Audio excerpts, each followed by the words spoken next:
Yeah, as far as like CIA experiments go, I don't know if I'm gonna use the word CIA in the subject in a title. There's no need for it. I'll probably change the title, but I'm gonna talk about it in this video. Because some of us know that the CIA, they have things that they do through the internet, through social media, ways that you can, figure out somebody's personality or character. And guys, I'm not speaking, I'm not speaking as a victim or a subject or anything like that. I'm speaking as somebody who, if I was working for the CIA, what tactic could I possibly use to extract information that I need to know? The problem is that the I don't like to call it experiments. It's like another word. Um, like if I was trying to extract, you can't extract information really from an individual that knows, that is aware that that information from them is being extracted, that different tests are being run on them to see how their character operates in a certain situation. Maybe they might exhibit, they don't like certain trigger words. Then let's say they like somebody on YouTube. Then you say, well, let's go send a person that they claim they like to say something that allegedly triggers them. Notice I said allegedly triggers them. And see how they react to somebody that they say that they like, and let's see how that compares to what this analysis on a whole nother situation incurs about this person's personality.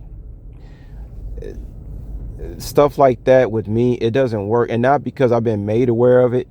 I've always been aware that social media is nothing but some kind of experiment to extract information out of people's personalities.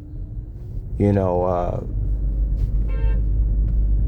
the thing is, the good news is that I'm not being fake. The fact that I already know this stuff, first thing you would think was somebody know that they're gonna be fake because they don't want nobody. No, that actually did the opposite for me. I've been on YouTube almost 9 years, and when I understood that kind of operation was going on, I said, well, that's my chance to be myself. I didn't see it as a chance to put on a mask and be fake on my YouTube video. It gave me a chance to say, okay, well, I'm going to show who I really am on YouTube. I don't care how corny it sounds. I'm going to take people on trips to Cambodia with me. I'm going to take them on trips to Las Vegas with me.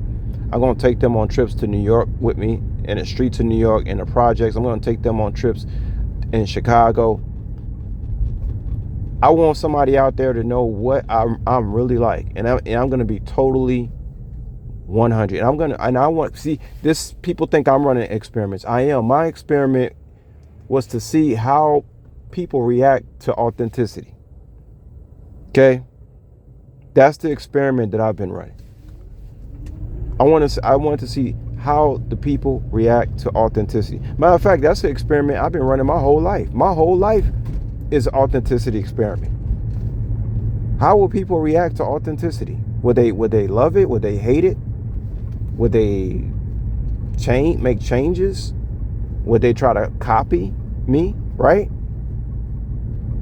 So these are the experiments that people believe that I'm running.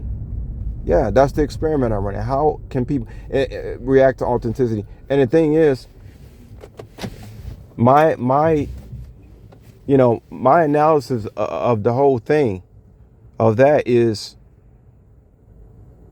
most of the time people cannot believe I am who I am. They just simply can't believe it. I don't blame them. When you run into 99 fake people, and one person comes along that's actually treating you right, doing you right, being honest with you, all that stuff, it's hard to believe. Just like it's hard for me to believe that justice will incur because of all the injustices that goes on. And whether somebody's a chosen one or not, nobody deserves for injustices to happen to them. I want to make that clear. Nobody deserves nothing like that. I don't care if they're chosen one or not. So just to keep this short, it's hard to extract information from somebody who already knows all the checkpoints. But the great news about me is that I'm actually being authentic. So that should answer any questions about, well, even though we can't extract this type of information, I know that this is happening. I know that they're using this certain template to figure out my character in certain situations of authority. Maybe I'm going to be an authority one day. They want to know what type of authority figure would I be, and they can do that by extracting.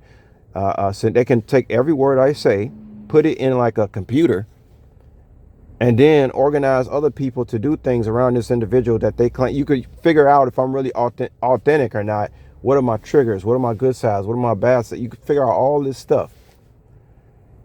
And like I said, just to close it out, all that stuff really doesn't work on me. But guess what? It doesn't have to work on me. Why doesn't it have to work on me? Because I'm already authentic. I'm my own disciplinary. A couple of months ago, I told you guys about how many people actually wake up in a day and are self-motivated. I said probably about 2% of the population does not need any validation, does not need a cheerleader, does not need a counselor, does not need a parent, does not need nothing. They just get up in a day and they do what they supposed to do. Not even people who work for some of these big companies who making six figures got that kind of thing going on with them, right? I hinted on that the other day with my accessibility audio. So just to close it out, that's all I have to say about that. No, people cannot run experiments on me because I already know what people are doing. I know what they are inputting into the system to see if I'm genuine. But it's invalid. It's totally invalid because, again, I wouldn't call it invalid. It's no... it's null and void because I'm already an authentic person.